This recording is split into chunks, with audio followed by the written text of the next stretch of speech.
Saturday episode of Crypto with English.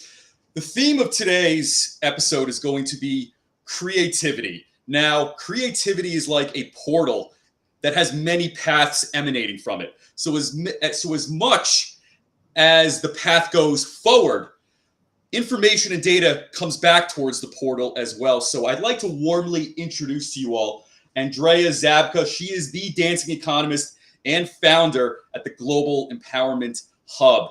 She has used her talents and expertise in both finance and dance to go around the world, all across different continents, speak in front of large audiences, and inspire and empower people to really tap into their creativity and to essentially become leaders, entrepreneurs, and enterprisers, and so on and so forth. Now, our guest today will also be venturing into the NFT space as well. So we're going to discuss that a bit later into the episode. But Andrea, just like to warmly welcome you to our show today, and thank you very much for coming on. Thank you for the invitation. I'm always up for a new adventure, so I'm really happy to get to know you, Adam. Well, I have a question. So how did you get the idea to combine dancing into corporate and business coaching? Because that's a very unorthodox way of going about it. I have to say first, the world had to be ready for it. And I felt that in the last 2 years, people went a little bit more spiritual, a little bit back to the roots. So I really understood the waves, what is happening out there. And now is the time to do these kind of things and incorporate any creative idea into the traditional businesses. So for me, that was dancing, because I was dancing since I was 6. It's part of my life. I will never stop dancing. And what happens is that when you are a dancer, first what you do is to build your strong core. And it's exactly the same what life coaches, what business coaches are saying, that first you have to build yourself up. You have to be clear about who you are. You have to clear about what you want. And then after that, because of that, you will gain your confidence through that, because you will know what you say no to, what you say yes to, what are your values, who you will work with, what business are you going to tap into. And all this is because of this strong core. So that's the relation, for example, starting with dancing, that you first build up a good dancer, you need a very strong core to hold you. And later on, with the connections, with the confidence, with the collaborations and the creativity, all this will flourish, right? Right. And at what age did you start dancing? I was 6. I was very young. Wow. I did a lot of things thanks to my parents. They signed me up for even taekwondo and all the sports. Wow. But I chose dancing. That was more closer to me, and it stuck with me because of the rhythm, the improvisation, the flow. And ever since, when I'm doing business, it's the same for me. I'm searching for the same flow experience in events, in anything what I do. And what styles of dance did you study growing up? I started with ballroom and Latin. I was a competitive ballroom and Latin dancer for 25 years. And then I ventured into Argentine tango. And now I'm exploring social dancing like bachata, kizomba, new arts, new ways. Got it. And when it comes to your business coaching, when you go to all these conferences, you're dealing with hundreds, if not thousands of people. And you're getting people to kind of tap into that creativity through dancing. What is the type of dancing you kind of introduce to people to kind of like get them to like loosen up, or just to kind of get them, into the groove of it? Well, that's one of the ways how you can use dance at the beginning of the sessions. If you want to make it really nice, then you can start with a little dancing, with a little movement, because the goal of a Zoom call or a live stream like this is to get the people to listen to you first, because of the lot of noise around. So once you do embodiment, once you use your body and you listen to the music, you will be in the moment. So you will be aware of the things happening around you. So it's a good way to start. But after that, I don't use dancing types. I use the way of explaining how, for example, leading and following is in dancing, and how it relates to leadership and employment or group work or balance, or a lot of things that you get in business or in life, right? Right. Well, that's very cool. And I don't have a background in dancing, but I have done, boxing, kickboxing, and martial arts. And things like rhythm are actually very important in those sports. Boxing, you have to have a foundation for understanding your own rhythm and your opponents, bobbing and weaving and slipping. And so I feel like, and maybe it's the same in dancing, when you're training and you're really warmed up, you're really loose, you do get into this very almost hyper focused state of mind where everything is working the way it should. And everything is almost like a reflex. So you don't have to like guess or doubt yourself, so to say. So whether you're training or sparring and things like that, it's natural. Whether let's say it goes great for you or maybe not so great for you. So I would imagine in dancing, that probably I would imagine that happens as well. Kind of once you're loosened up, once you kind of get going, once you're kind of relaxed enough to find your own groove or rhythm, so to say, then it seems like the mind kind of takes over and kind of goes in this creative autopilot or something like that. You get into this super focus. Some call it flow, some call it drive. Flow state, yeah. Flow state, yes. And then everything opens up. So, for example, what I can use in my business is this wide horizon that I can at the same time listen to a lot of things. So, for example, when I'm backstage managing, I had a model show that I was backstage managing. I could see someone in the corner crying or someone running or someone waiting because of our senses are getting so enhanced in this state of because of the the passion and all this. It all helps us to focus. So it's really useful in life, in business, and that's why I was thinking, why not combine the two? And that's how I created the Dare to Dance Your Way methodology, basically. Wow, that's incredible. And as far as your background in finance, talk about some of your studies and some of the projects you worked on. So I was an economist. My diploma is economist in bank management and stock exchange, and I was working mostly in export and import, and that was kind of like my closest connection to finance. But in my business, I really use it a lot because this economic perspective that I got from my studies, it's helping me to innovate. Like you said, I venture into crypto, I venture into NFT. I see how I can make my hub like more advanced and how I can digitally transform like the world is transforming, and I can understand what's coming next is sustainability. For example, my next summit this year will be about sustainability, leadership, and digital transformation. And the market transformation is next, which is coming with sustainability, because the old ways of living, the financial system, it's not working. As you see, the leading countries who are using crypto are the struggling countries because they are actually fighting against inflation by going into crypto, which is not losing their amount. So you see all the countries on the top, they will be all the struggling countries, and they are trying. Even Ukraine, since the war, it just went up. The users and the owners of crypto. Yeah, the volume of crypto skyrocketed. So everybody. Russia and Ukraine is the first because they are struggling, right? So you can see that it will change the whole economic world. And if you are clever enough to venture in it very safely, of course, because we are not financial advisors, right? Here. Right. But it will help you. It can help people to find an alternative for this financial world, which is not working, printing money and solving inflation and creating inflation by printing more money than the real value is there, right? Right. It's really not the solution anymore. So that's how crypto was born, and that's what was coded in already the original code of Bitcoin, for example. Got it. And before we get into that conversation, could you just talk a little bit about the Global Empowerment Hub?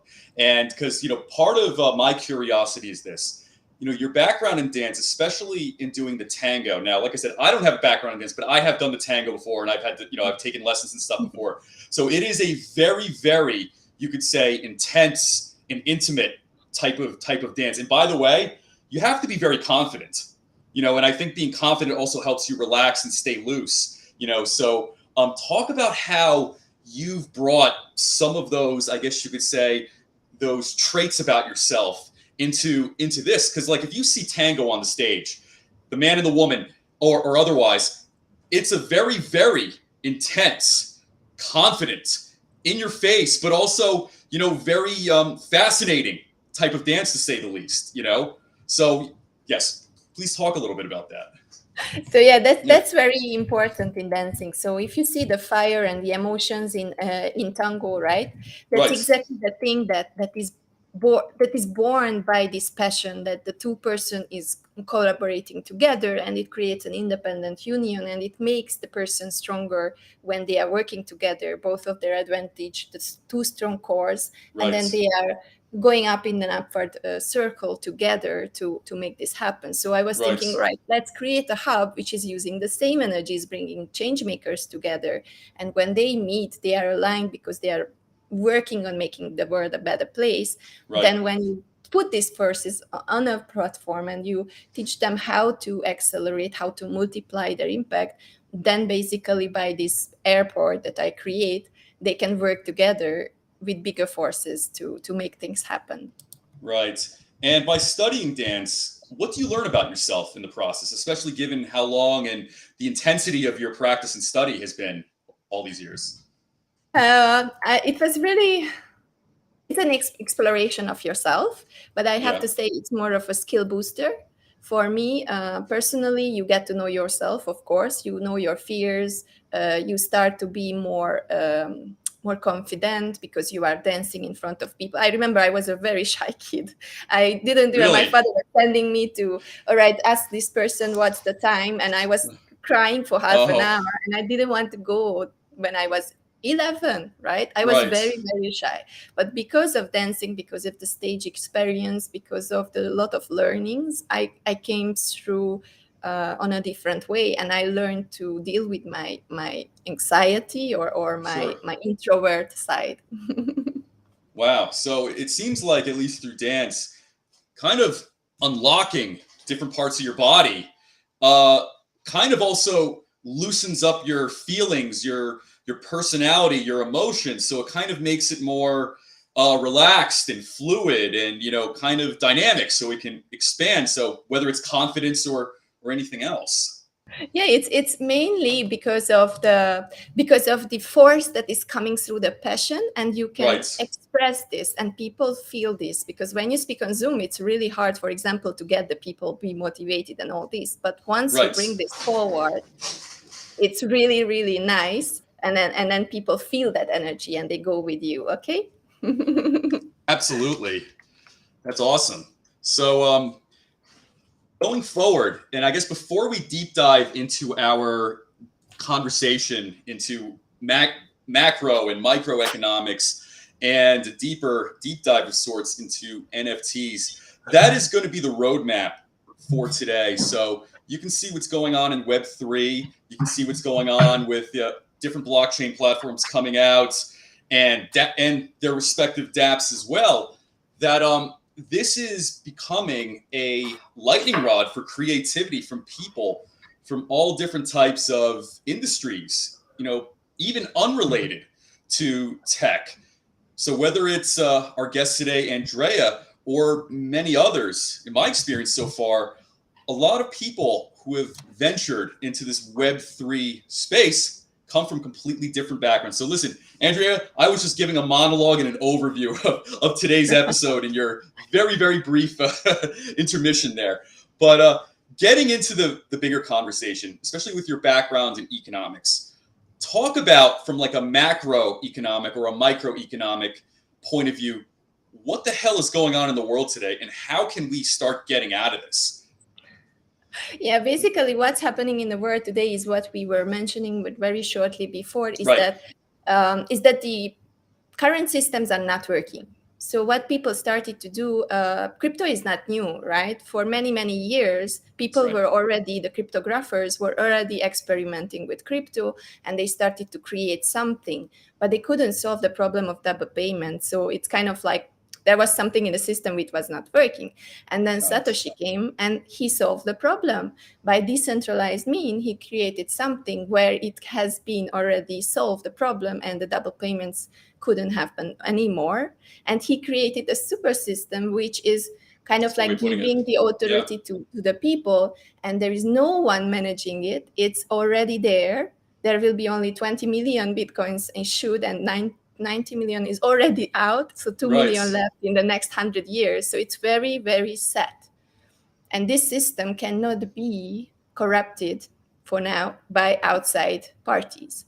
But Right. if you see the original systems, the so-called paper money, right? Right. It can Legacy be systems, printed old by school central banking. banks, and then Yeah. what happens is there is nothing behind the gold, the everything else, the value of everything tangible is not there anymore. So what you Right. see is fake money. So fake money creates problems, and that creates inflation, and that influences how the countries are and how people are actually living, right? Right. So if you see for example, El Salvador, the first country, Right. right, Yeah. who is already using cryptocurrency, and it's a legally valid currency in Yes. El It's legal Salvador, tender. and yeah, rumor says it there will be a second country very soon. Then you see that it's a system which can be a solution, like we said, for people or for countries who are already seeing this problem, and it's changing the whole market. It's disrupting the whole financial system, and everyone is adapting it, legalizing. This year the regulation in every country will come. In our space in Southeast Asia, Singapore wants to be the global hub of crypto. So it's kind of like a lot of changes, exciting new inventions, new companies, new systems are coming up, which was already due, because in the world everything is around changing and evolving, and we are just in a transformation of digitalization when we are really transferring to this world, and we Right. need to create the infrastructure, right? So the basic coins are the infrastructure, and then now the services starts to come out, which Right. are dealing and serving this infrastructure like NFTs and all this, right? And the DAO, and we will talk about it Right. later. But yeah, it's just building up, and it's super exciting time we are living it. I'm really happy to live in this time of humankind. Yeah. It's the technology, without a doubt, is very transformational, and I like the fact that it draws people from many different industries into this space, and people from different industries have been able to figure out kind of their own creative solution or creative project to do. So, let's say blockchain as kind of a, you could say as a technology in of itself, you can build DAOs, decentralized autonomous organizations. You can build Yes. non-fungible tokens. You can build cryptocurrencies. You can build dApps. And these projects can be a reflection of your values or your interests and, and things like that. So with your background as an economist, how important is it that every currency have some sort of collateral behind it or some sort of set amount? Yeah, I mean, because it seems like once the United States removed the gold standard in the early 70s, the rest of Europe more or less followed suit. So now the shared inflation problems seem to be almost impossible to overcome at this point because we're all pretty much using the same playbook, so to say. I would say that what you see now with the Russian and Ukraine problem, I will just talk about a little bit. Like Right? you see Yeah, let's get into that. that Russia has been cut out of the financial systems by Right. the US. So what happens now is that no one wants to be in that situation.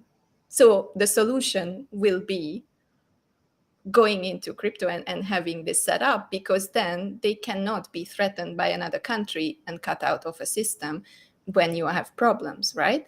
So Right. it's kind of like an evolution that is happening now in the market, and it's all needed, and the standard, like some people already say that Bitcoin is the new gold, right? It's the new gold of the digital world, and if you Right. see it on a big way, it's all needed because of the transformation, because of the digitalization, because of the future prospect of having to have an alternate life like Sims or Second Life, right? In a Right. different world, or Ready Player One, if you want, if you love Right. movies, right? Yeah, That's absolutely. happening, but the security, and I have to say there is a little bit of things that we have to talk about it. That those companies who are startup kind of crypto companies, right? They are not all secure. It's like a startup, a team of people come together, they issue crypto, and they finance the project through the incomes. That is something that is like a startup, it can fail. So Right. many of those companies, they fail. So the crypto behind it will fail. So when you invest, when you see this, you have to be very careful. And whether it's good or not, it's the freedom of the market. So yes, you Right. can say it would be great to have a second Bitcoin. But on the Right. other hand, the startup kind of mentality is building new creative ways of doing Right. business, and It's it's building with and solutions. forcing the startup market, right? Right. And you bring up a very interesting point when it comes to the Russian invasion of Ukraine. So, as we all know, Russia has been slapped with numerous sanctions, by the United States and other allied countries, cutting them off from the global financial system effectively. Recently, we've seen high volatility, high volume of cryptocurrency trading, and much of it coming from Russia. So, does getting cut off through sanctions from, you could say the global financial system, whether it's, HSBC, Bank of America, well, probably not Bank of America so much, but like the other major banks, that we all are familiar with, is it really is it as damaging to Russia as it seems, or is it not so much? Like, can they kind of deflect that with cryptocurrency, or like what is their They had situation some going to be problems. afterwards? Russia, I believe, it had already problems, and he Right, didn't. They didn't suspect that the war will take so long, I think. So whatever they did, they thought it will be quickly over, right, and it prolonged too much, and their financial resources and their money is already weak, and it got right, just weaker. So for them, I believe, as an economist background, this whole coming into the market and going into crypto is a solution for themselves also to create some second kind of way of security. It's coming from the public, right?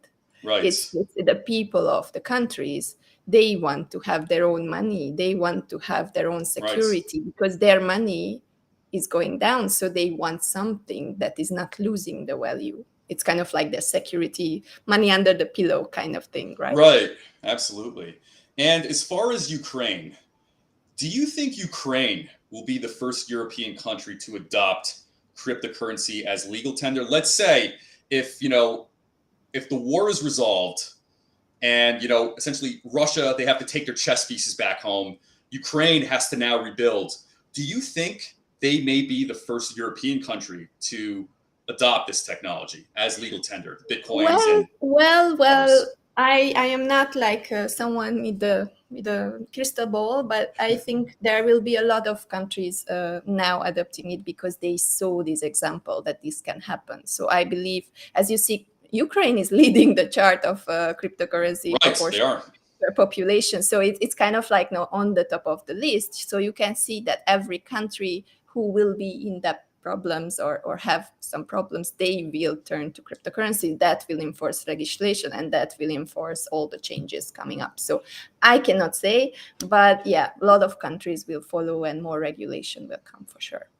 Got it. And I have a kind of a follow-up question to that. Do you think it will be easier for countries like Ukraine, or by the way, even countries in Latin America like, well, El Salvador has clearly already adopted Bitcoin, but let's say, is it easier for, let's say, the much less or the unbanked world?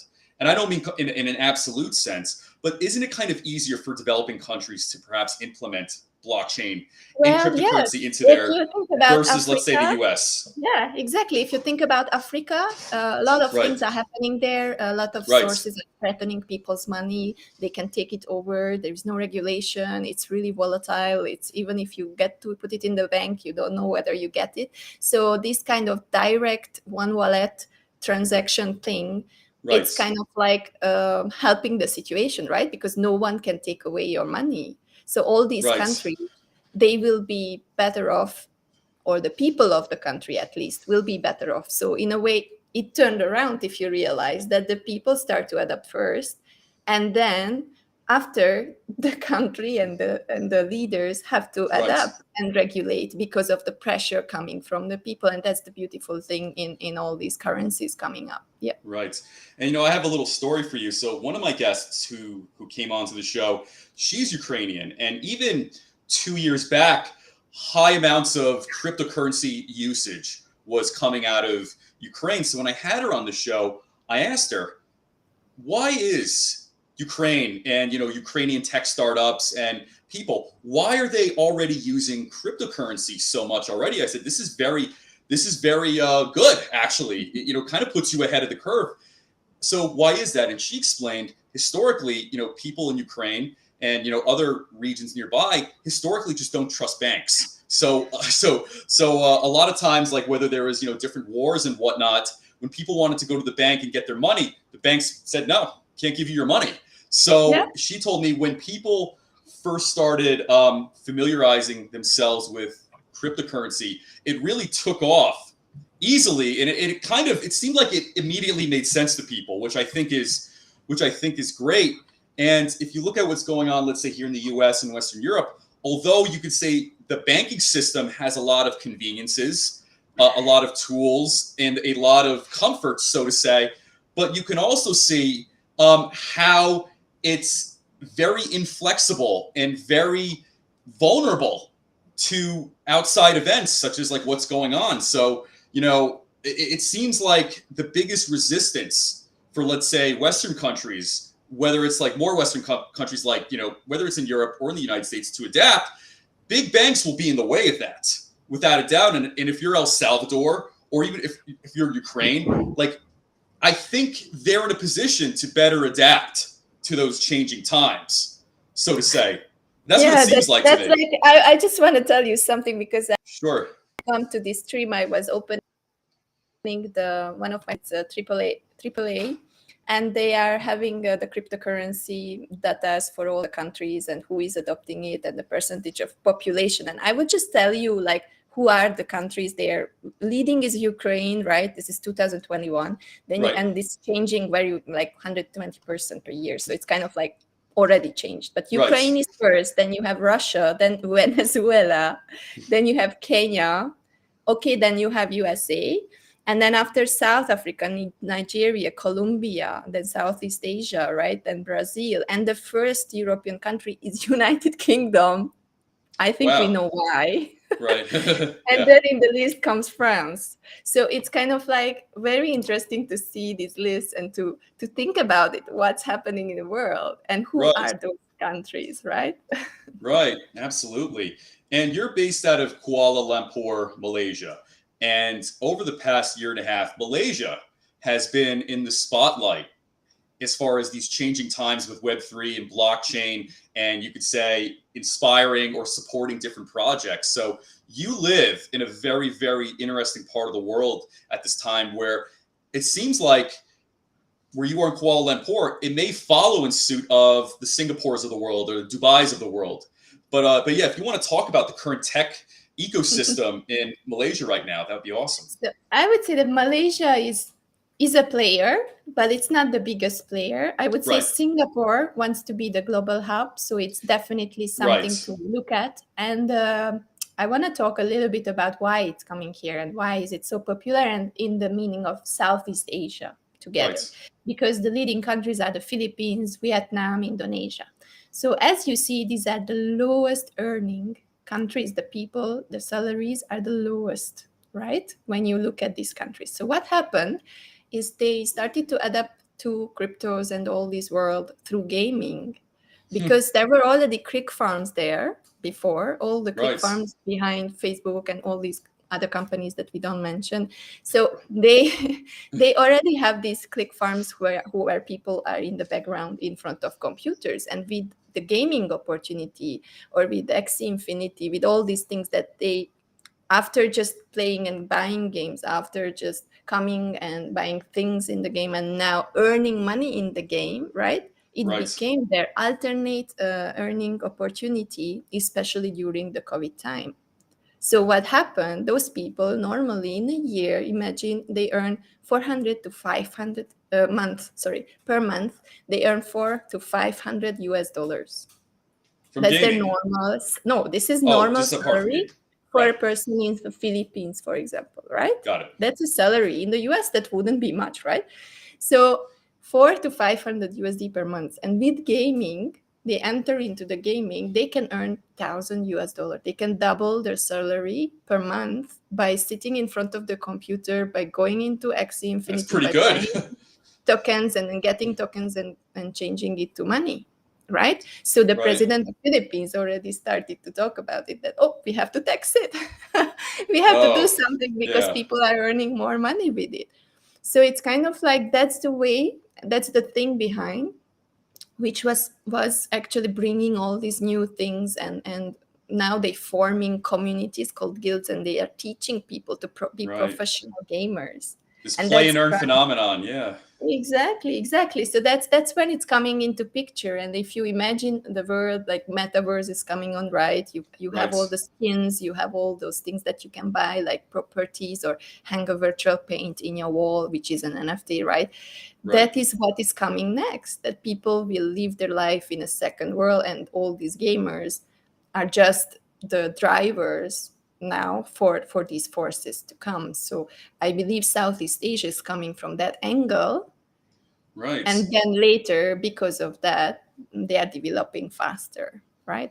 Which is great. It's effectively like a secondary, like a parallel economy in of itself, and I think especially where you see more and more jobs being automated, this is a very important. It's an excellent alternative to make income, and in fact, I mean, listen, I wouldn't mind. Listen, if I can game and then just make some extra U.S. extra dollars in the thousand meantime, yeah, dollars, why right? not? Why not? Yeah, absolutely. Like I would definitely do that. In terms of China, so China, the People's Republic of China, is a very relevant part and party of the global blockchain ecosystem. So recently, over the past year, they prohibited cryptocurrency and related tech, so to say, and many of the miners went outside, so to say. There was a mass exodus of miners, and in fact, the irony at the time is that 67 to 68% of the world's mined Bitcoin was coming out of China. So I think when they pulled the lever the other way, prohibiting it, my feeling was, okay, maybe they feel like they can't control it right now. So that's why they're doing this. I kind of wanted to know what your thoughts were.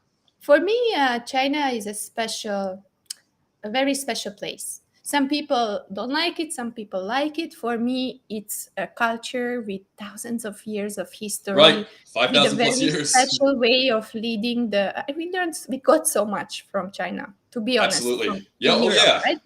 Some of the Absolutely. things couldn't exist in Europe if we wouldn't have China, Absolutely. Yeah. right? So if you think about this way, they are having a very special way of leading their country, leading their That's good. people, and That's because a good of that point. connectedness, because of that respect, because of that way of living life, it seems that in the new world it's working a little bit better. We don't know the everyday life. We are not there, right? Southeast Right. Asia is very different, but I see that they are protecting, they are slowing down, they are trying to build up Right. the infrastructure first, build up the regulation first, and then after they let things in. It was the same with the social network, that they cut something and you cannot Right. access some social networks, so they want their own, because they want to develop their own country first, which is economically that's the best thing. Like transitional villages and cities are coming up now, which means you are your own entity. You are living from the people and from the earnings and the services of the people within that city. That's a new concept in impact economies, right? Right. So it's kind of like the similar in China. They regulate a lot, maybe too much, who knows, Right. but they have some systems. They fix their environment, they fix their financial system. Now they are the powerful Right. country, powerful force in the Right. economy. Yeah, absolutely. And I kind of remember back in the late 90s and early to mid 2000s, really the way they were able to construct and build and organize these projects. I mean, it was the envy of a lot of countries, and by the way, including the U.S. at the time too. As far as, I guess you could say, the efficiency and the scale of these infrastructures that were being built. Whereas I guess you could say traditionally you can go through a very rather inefficient congressional process against lobbyists or senators and whatnot. But it seems like, at least for what the PRC was doing, if you really wanted to do something, certainly a lot less red tape. to say the I think least. I would bring back the dancing into this picture. If you remember, Sure. there are dancers who are dancing in a big group, and it's called like choreography. So everyone is moving together, right? It's Right. formations. You have this in a water dance, you have it normal dance, and everyone is moving the same time. And if you remember, China is very famous about these kind of dances. They went viral that they do the same things at the same time, Right. clockwise, and Right. this explains the whole culture, because if you have people behind you like that, that you can tell them, all right, now for five Right. seconds you dance like this, tick, tick, tick, tick, tick, tick, tick, tick. Right. And then the project comes, you tell them, now you have 1 year to build this, 2 years to build this, 10 Right. years to adapt to this. They will do it. They are walking the talk. And from this perspective, I respect that, because many Right. times other countries, other cultures, they don't walk the talk. They are, for me, they are putting like, Right. layers and layers of nothing on the top of each other, Right. and then it will burst. And then here we are in the world of cryptocurrencies, which is good Right. for us, but it happens because people are layering, and it's exploding because it's not workable anymore. It's not possible to work with the systems anymore. For them, Right. it's a common action, it's a collective action what they do, and it makes it much more powerful. Right. And it especially seems like with mainland China. So you have almost 5,000 years of a dynastic emperor like rule with maybe only 80 to 90 years of, let's say, the Communist Party. So I would imagine with at least Chinese culture and Chinese people, what part of that culture plays a bigger role in their lives? I would put more money on the 5,000 prior years of how things were done with the different dynasties and Yes, sometimes we different forget things. this, Adam. That's Right. the thing, that you are leading, like in my business, in my creativity. I try to give the people doors that people haven't opened yet, right? I want Right. to encourage people to go through that, and I want to show people that the world is not as other people tell you. The world is how you see it, and how Absolutely. what the dynamism, what is the picture you see in it. So I see goodness, I see all the things. Everyone just trying to survive, everyone just trying to thrive, and find out a way to survive. So from this perspective, it's good thing. What people are doing originally is a good thing. It's for survival, for thriving.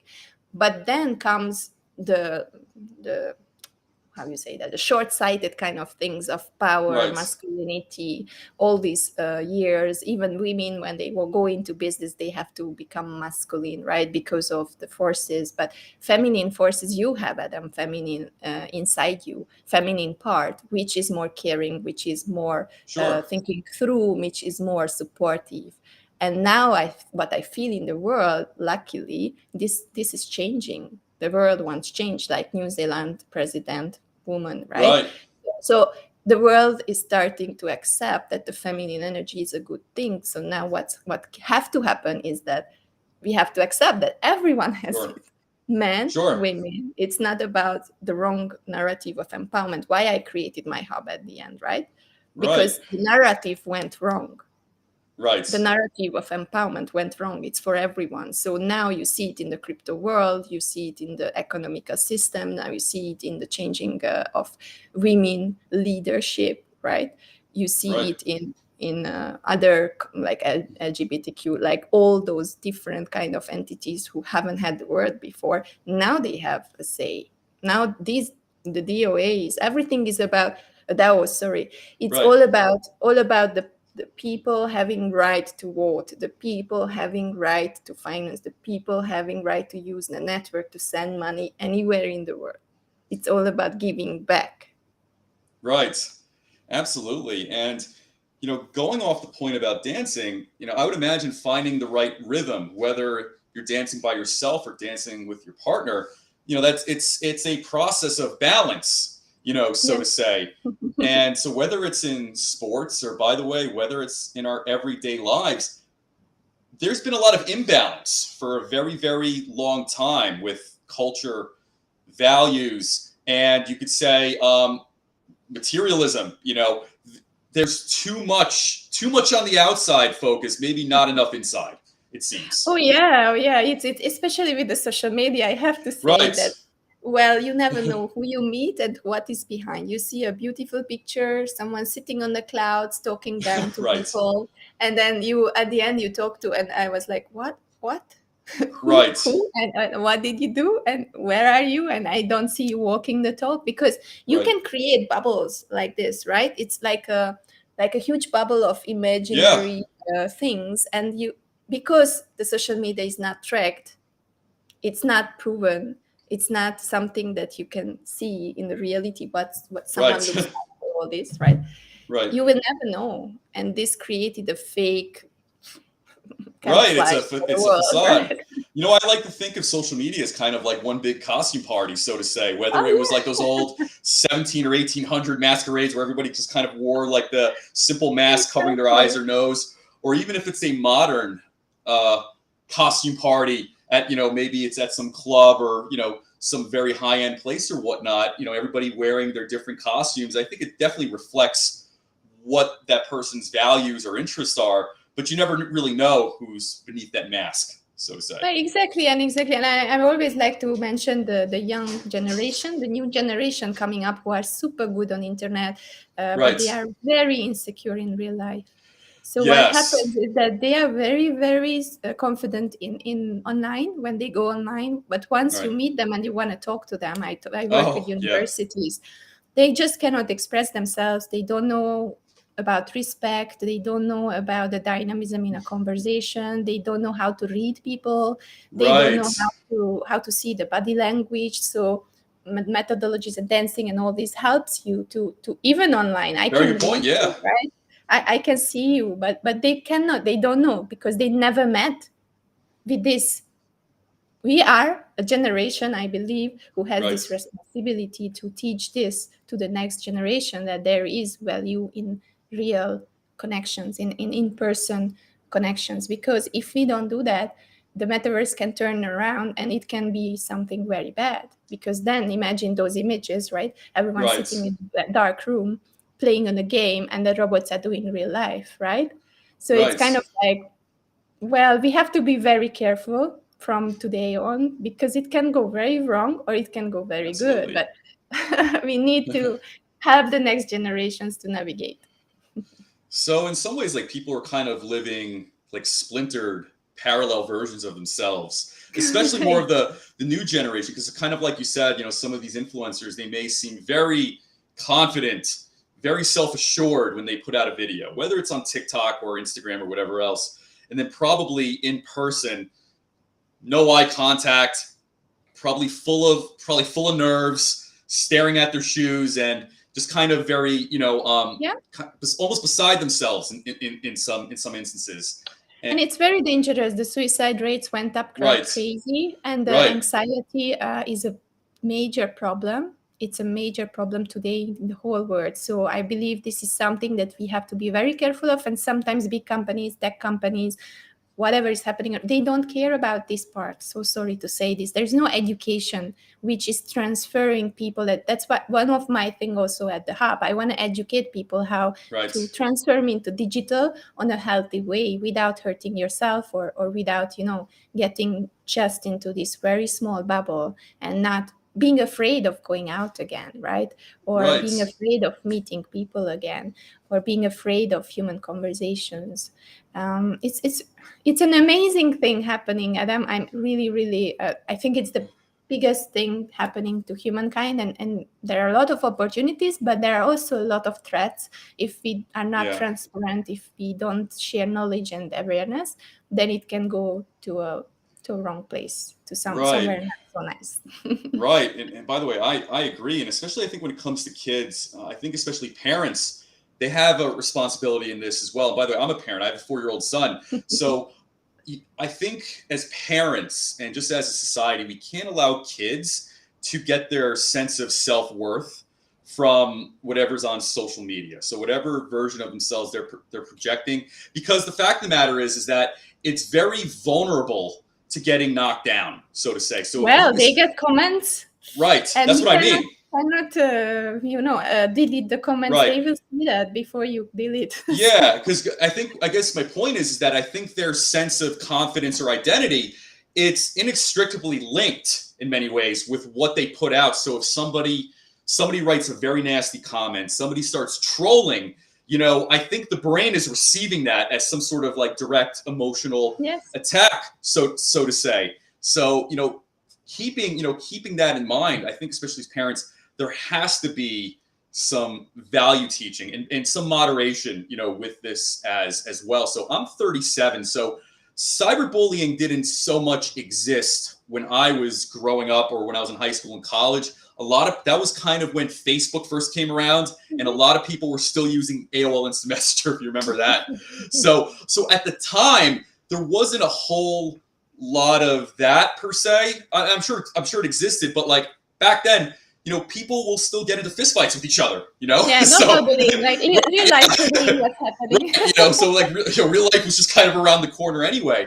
But I think with the lockdowns, and I think with kind of, I don't know if it's apathy, or I don't know if there's some sort of disconnect because things are so chaotic, but like people now are immersing themselves in this tech to the point where their identity almost can't be separated from what they put out there. So that's why I think we have these problems like, suicides, adults and kids alike, through social media, because there isn't some kind of balance. And I think society in many ways has unfortunately kind of pushed or enabled people to get completely lost in this. And then if that is your avatar, both in a physical, spiritual, and you could say digital sense, then if somebody writes a negative comment, that's like a sudden three-pronged attack at once, for you, so to say.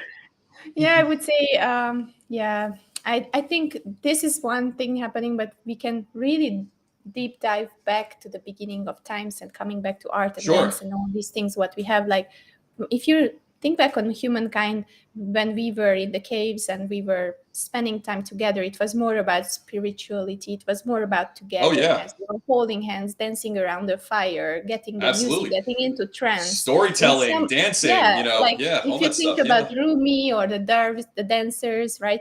All these things, it's still there. But what happened with the digital world? It's kind of like wiped out all these, and it started to create the online version of it. But it's kind of like it's not.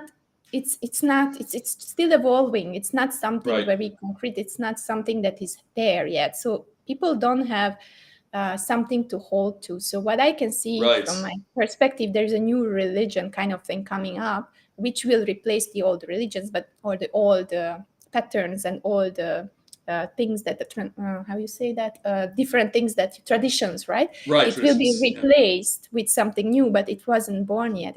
It's not there yet. So people are a bit lost because Right. they don't get the usual connection. I was Right. spending a lot of time with my grandfather, so that gave me a lot of strength seeing him Right. going through life and having his struggles and how he came Right. out of it. But now a kid is not spending time with that much with It's a the very good parents. point. The Yeah. parents are passing phones to the kids to spend their time with. So Yeah. when you search for, I'm always telling this story. When I was traveling with my father, I was always asking questions in the car, and my Right. father was my encyclopedia, my answering machine. But Right. what people do now, they go online and they get the answer from the machine. So what people say that in the future the machine will be the god, which is kind of like something that we have to be afraid of in a way, because Right. whoever is managing that machine, which is respected as the source of knowledge in 2022 and in the Right. future, it's changing the way how people respect and work with other people, right? Very good Before point. it was experience, it was relation, it was family, it was friends, it was trust. Now it's whatever I read, I believe. If someone Right. comments, I believe she's or he is attacking me. Right. Although it can be a bot, Yeah. it can be anything, right? But you Right. believe there's a person. Right. So a lot of things are behind this, and we could talk ages about this part. But I believe that's also something that is happening in the world, that the respect went towards digital entities, towards, Right. I can say, search consoles, right? Right. Instead of going and working together and sharing what happened to me and how I solved this problem, and I learned it from other people in my community. No, I don't ask people. Right. Yeah, and I think, like you said, traditions and community that really builds civilization, that builds society. So, whether it was, like you said, those old, cave paintings and, dances around the fire and, storytelling of different types of, I guess you could say, monsters and heroes and things like that. These are things that created people's kind of community. And by the way, but also their identity at the same time, too. Yes, So, exactly. because we all, there's a individual and there's a community identity, so to say, when it comes to humans. So, let's say if these are the caveman, cavewoman days, so on and so forth, those interactions are kind of what built you, your psyche, your personality and things The like that. background, the conditioning, everything, your Yeah, beliefs, yeah, all of that is happening through this belief system built up by your community. So once the community is transferring into digital, you don't know who is behind that community. So it's a bit touchy. You don't know, right, right? So, right, so there are a lot of opportunities to influence people in a way that maybe don't come out good at the end.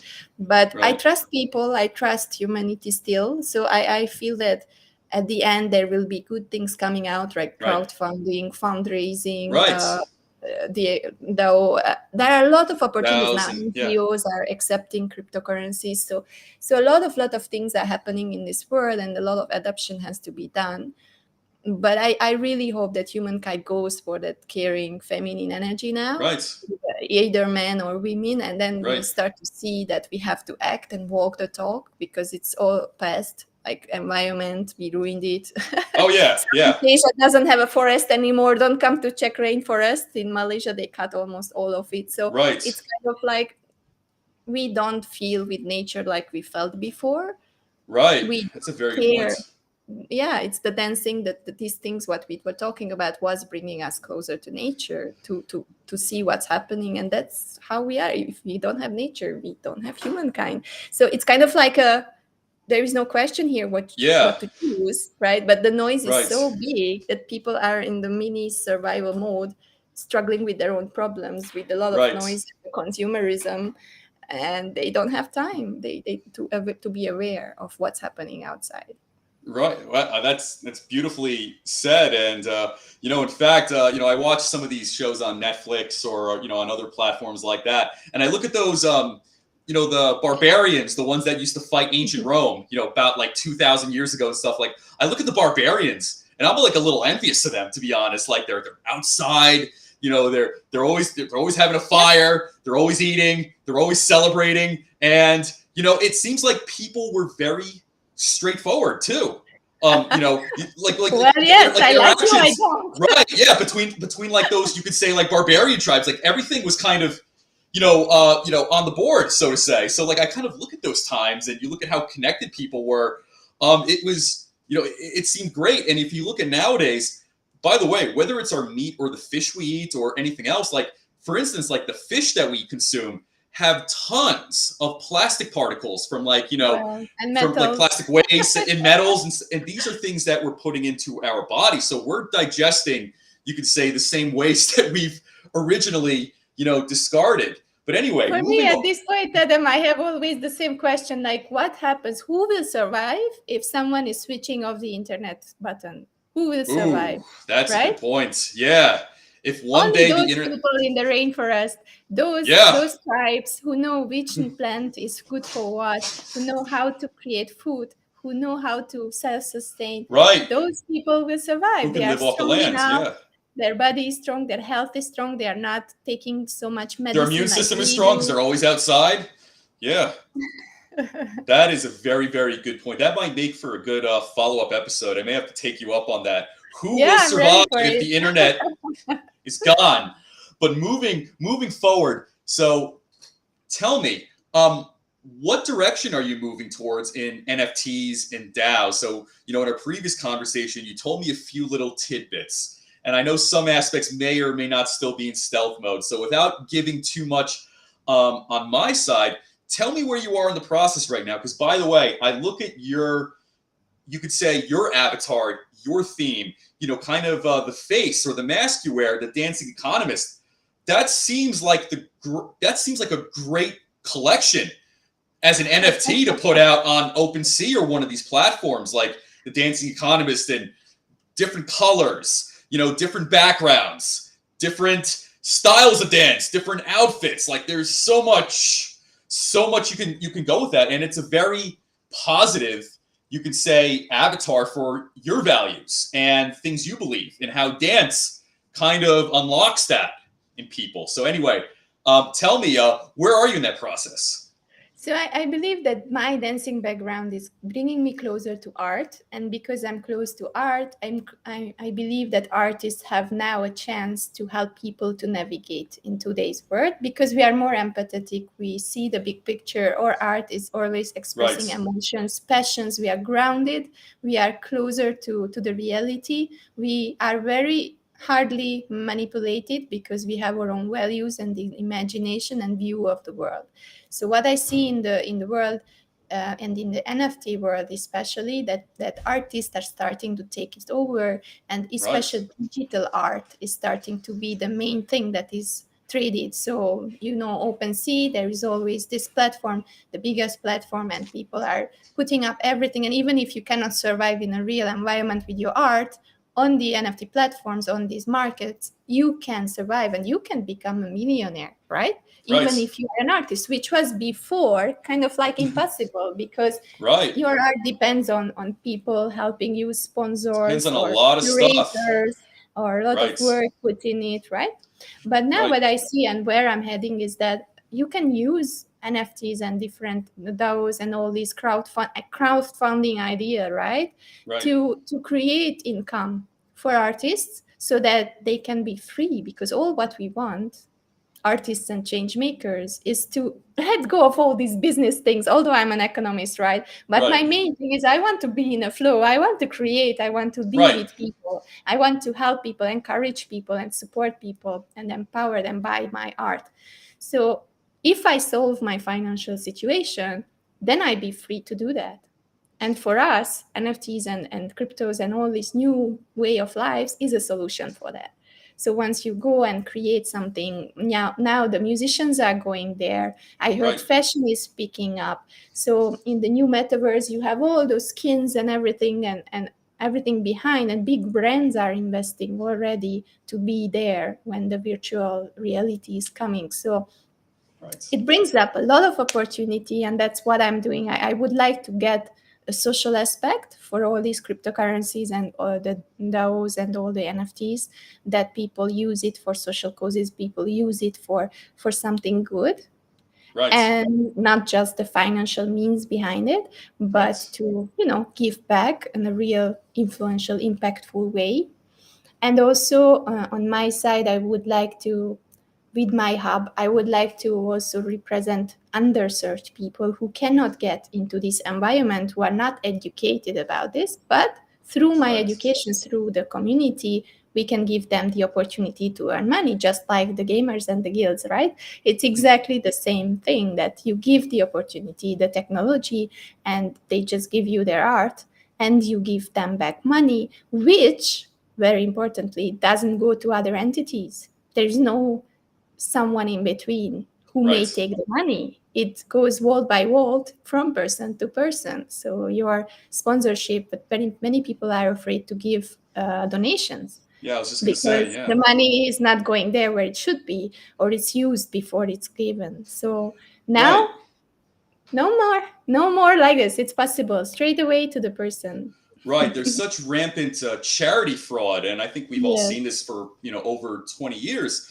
I think a lot of people who are naturally altruistic and generous just don't want to give anymore because they feel like, okay, if I end up essentially donating, and let's say if it's a large sum, mind you, what am I actually paying for? Is it actually reaching that community, that town, or that child that I wish to help, or is it helping that charity, quote unquote, helping that CEO buy a new yacht or something. But sorry to say, but Right. first it will go to the stock market or some Right. investment, and then Right. maybe some part of it will go back. I will be super honest. I'm always straightforward, but yeah, I appreciate that. That's it's a awesome. business, right? It Yeah. became a Well, business. exactly. It is a business. So the But main profit should go to the people, but now the right. main profit goes to the people who are leading these entities, Right. instead of directly giving it to the people. And a little bit of amount is your transaction money, your Right. salary, so called, for your services of doing this, making this possible, right? Right. Absolutely. And I think what's good nowadays, especially with decentralized tech, with Web3, is that, NFTs, cryptocurrencies, these can actually be a reflection, or you could say a avatar for your values. So if you want to donate to some very charitable cause, there is an immutable record that follows each and every Exactly. transaction. So if you're dealing with a charity and let's say they're not putting the funds where they're supposed to be, well, there is a ledger that will always be visible and of I love access to. this. I be Right. honest, I love this, because you cannot say anymore, I'm donating every year that much, and I'm like the Right. biggest donator, and I'm like helping so many people. Now it will be trackable whether you really did that or not, either whether Right. you are a big company Well, or a right. small, right? And by the way, and even if it's influencers or celebrities, and let's say they claim to be super generous and they claim to be doing it through cryptocurrency, well, you can really see for sure how generous or not so generous, they are, so to say. And whereas with traditional equities, stocks and related things like that, I think a lot of times you really couldn't see how many shares, let's say the executive board was buying or transacting before certain events happened. So you can't really do that in this space with cryptocurrency, where if, by the way, if somebody's going to dump a ton of cryptocurrency ahead of time, there's a ledger somewhere that you can see, and you can really see with full transparency what exactly is going on there. I think with a traditional stock That's why exchange, the DAO right. is becoming so popular, because it will be the future form of companies with the voting systems, right? And Right. according to your shares, right, like in real world, you will be able to vote in the board, and you can make decisions, and the money is going into a treasury, and then you decide, the board decides actually how and where to send it and all this. So it's kind of a new way of being very transparent, being very straightforward. It's really the biggest problem in everybody's now. How you say this? People are not. I want to be very diplomatic. So people are not really who they are. People are using money for things that they don't Right. really. They're hypocrites. A lot of Yeah, hypocrites. hypocrites or Yeah. yeah. So what No, but you're what right is though. Listen, happening be now? as People blunt as you want like. transparency. People want to Yeah. see the reality, and it's over. You cannot do this anymore, and we need to accept it, and people have to accept it. That yeah, I have to go transparent, and maybe that will be the solution for the future, and it will make things better. Who knows? Right. And for your project, and like I said, I understand parts of it, or many parts of it are still in stealth mode. So you plan on utilizing both a DAO and perhaps an NFT collection in that ecosystem to, I guess you could say, get the right amount of funding or liquidity to people who need it. Yeah, exactly. So now you can attach utilities to NFTs. So what Right. it means that if some members are coming to your community, then it's possible to give them sell them NFTs, and then in the NFTs they get like a concert access, or a workshop Right. access, and all these things. So it's possible to use it for the advantage of your community, and that's what I'm planning to do. And in October I will have my yearly summit, the third one coming up, as I told you, about Excellent. digital transformation Yes. and sustainability, and we will have NFT exhibitions, we will have auctions, accompanying nice. for arts, and I will already have ready my own NFT minted for the Empowerment Hub. So I'm really excited about this thing. So I cannot tell more, but yeah, a lot of things. Of course, I understand it, and like I said before, considering that your brand is the Dancing Economist, there's a lot of potential as far as the NFT world and where you could go with that, and creating like special types of collections and even animations on top of the pictures. things like that. So if you ever want any ideas, please feel free to reach out to me. I I come up with them a Let's do it lot, and I together. Like we can sure, shake hands virtually and we can release them together in sure, 2022. yeah, I'm so absolutely. happy to do it. If I you mean, tell me something, people know me for walking the talk and for doing things. Like if I say I do it, that's why I could do. Like many people were wondering how I did the 220 hours of live streaming right. last year for my 6 weeks conference without a team. I was in front of Oh the yeah, computer and I was live broadcasting for that long with the 220 experts. And it's kind of like, well, dancers, they just do it. You know that you have right, to do it. You don't have to practice. You have to do this, do that, and that determination will bring you closer to your competition, to the results that you get. So when I sit down and I do things, I have this in mind, so I have to do it. I wouldn't advise anyone to do that because it's painful right, and it's not healthy. Please don't do it. right, I lost a few kilos and I was really exhausted at the end, but just when you commit to something, like I said to you that let's do it together, I really say that let's do it sure. together. And That by the way, means likewise something to too. me. Yeah. I do So have some my ideas, world and I think this is a great brand. are in the world, then let's do it. I'm happy to do that. So I would advise people to start to be very active because of the VUCA world, the volatile world that is around us. It will not please us anymore. We were very living in a very convenient pace. We were very fortunate, no boards, no big events if you look back in history. So a lot of things are coming up, and this Right, virus thing and COVID thing and all this was just something coming up already, but there will be new things coming up. So if you are not attentive, if you are not active, if you cannot improvise, if you cannot use your creativity, it will be harder in life. So now it's time to get your right, awareness, get yourself together and act on it. And if you didn't go to the gym, start now. Don't start right, tomorrow.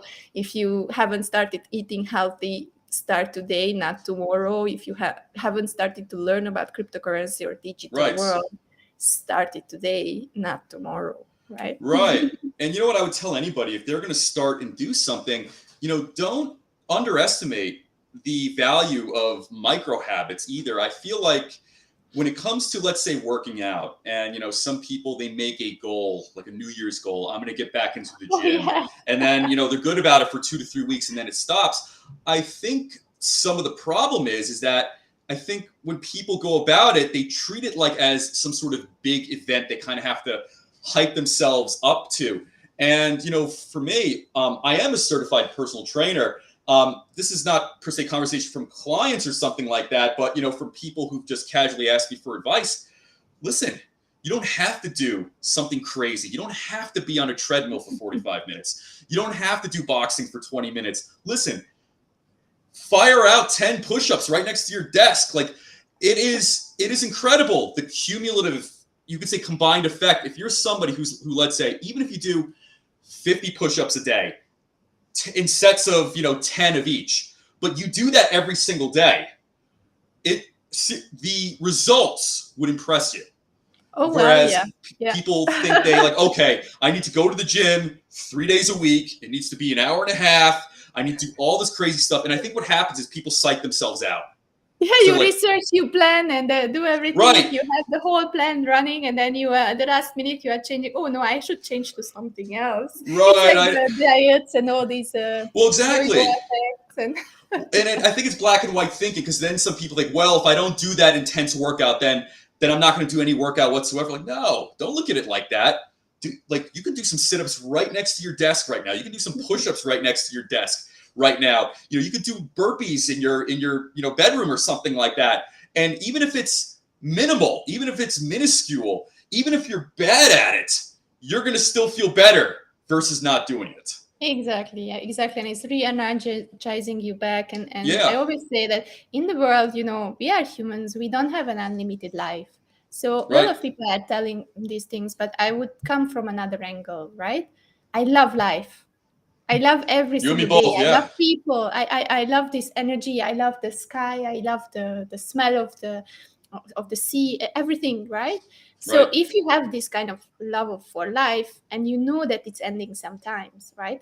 it's not unlimited, it's not Right. limitless, your time, then this is just an easy decision.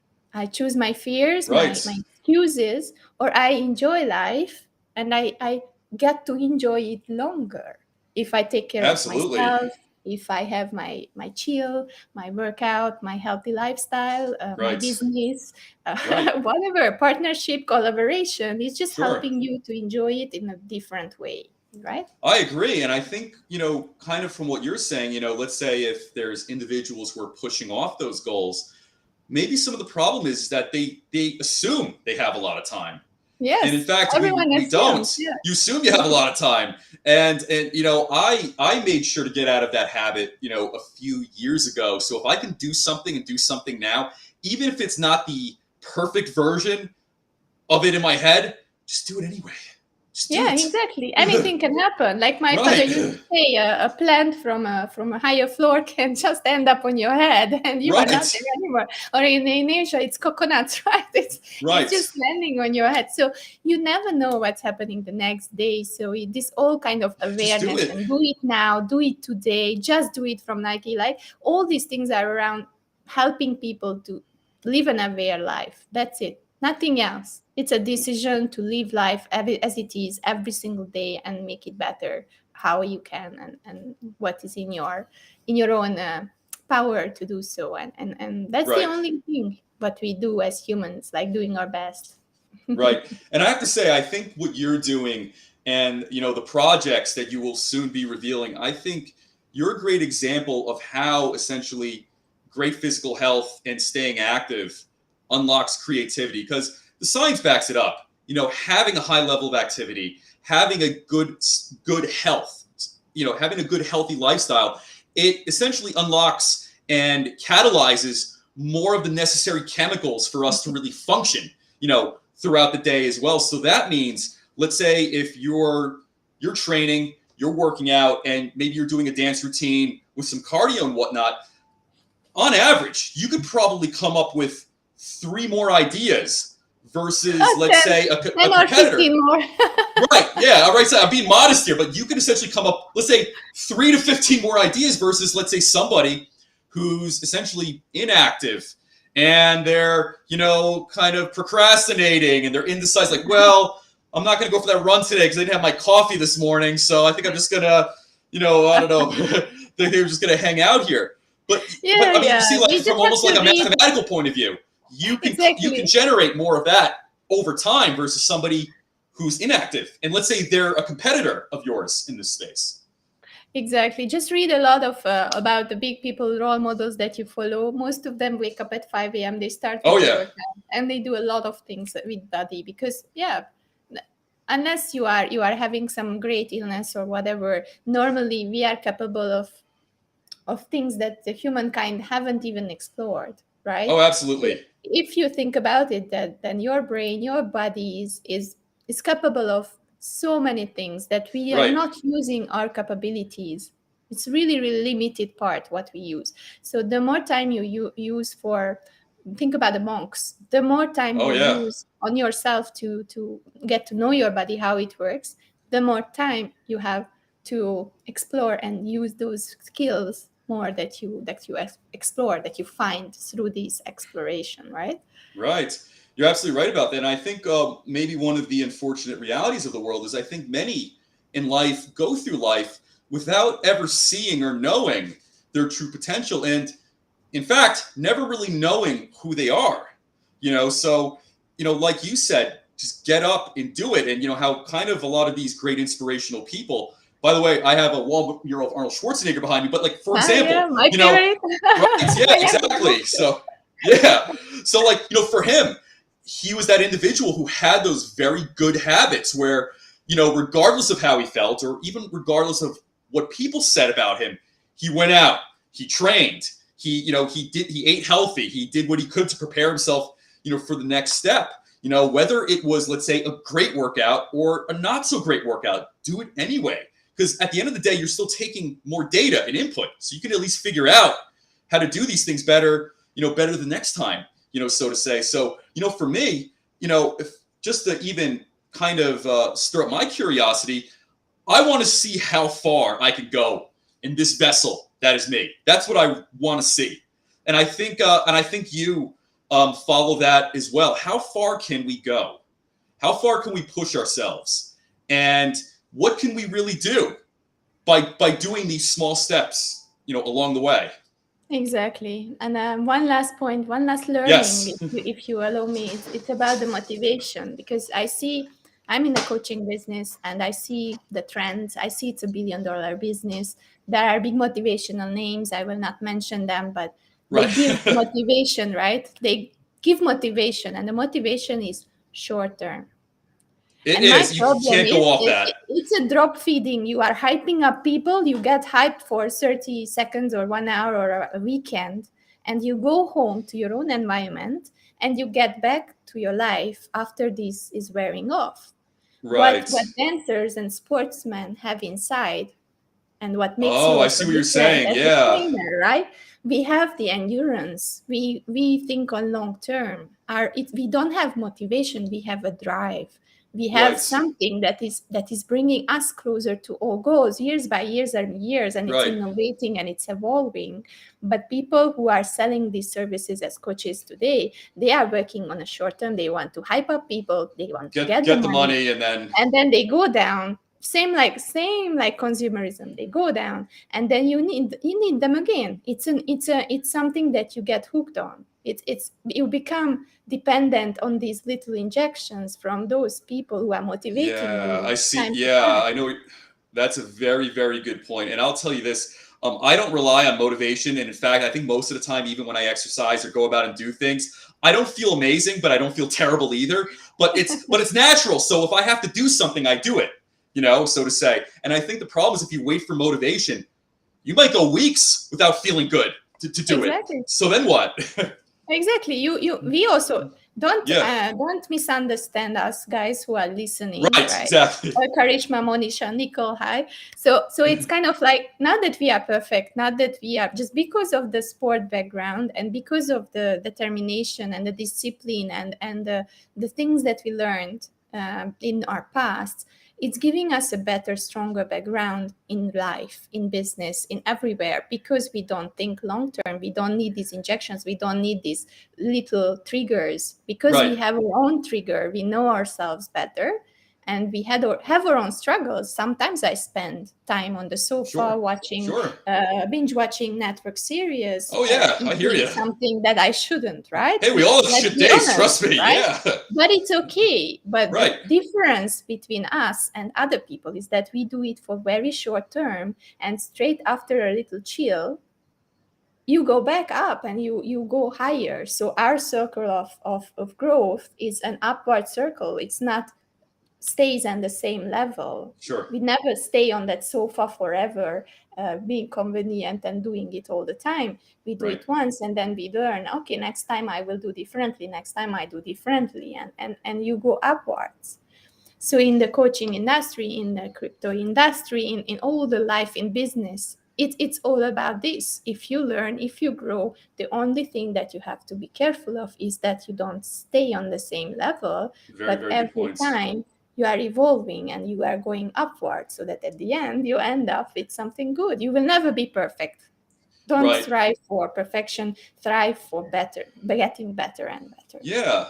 Well, listen, I don't think we can end the episode on a better quote or talking point than that. So, Andrea, thank you so much for coming on today. This was a very, very enlightening episode. I am very curious as far as your projects and how they will develop. And as we discussed before, after we get off the live stream, I'll send you my Calendly, and we can discuss some ideas as far as your project and where Yes. you want to go with it, and perhaps some suggestions I could provide as I well. would love it. I'm always open to suggestion, and I would encourage people to do so, because we long time gone this kind of competitive mindset Right. where you are not sharing your ideas. Without sharing your ideas, you don't get inputs, and alone we are just very small dots. Right. And with others like you and them, we just get a bigger picture and we connecting the dots, and that's how the world works today.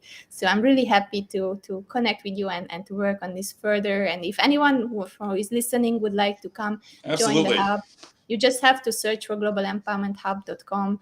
We have an event coming up this October, 4 weekends of growth and transformation in different ways of life, from personal growth to business growth to leadership and to art and fashion and different digital transformation ideas, even startup competition for women. So it's exciting. It's a super great year. I'm very excited to be here. I'm very thankful for you, Adam, for giving me the platform. Likewise too. I'm very thankful that you came on today and generously spent your time explaining and kind of going into the weeds about this, especially having that economist and athletic and dance background as well. It arms you with a better perspective than, let's say, someone who's just purely academic and nothing else. So I hated my parents for that I couldn't go for the dance school, but really? at the end I'm loving them, because my economist background is kind of like something that gives me the bigger picture. If I stuck to be a dancer, that would be very one line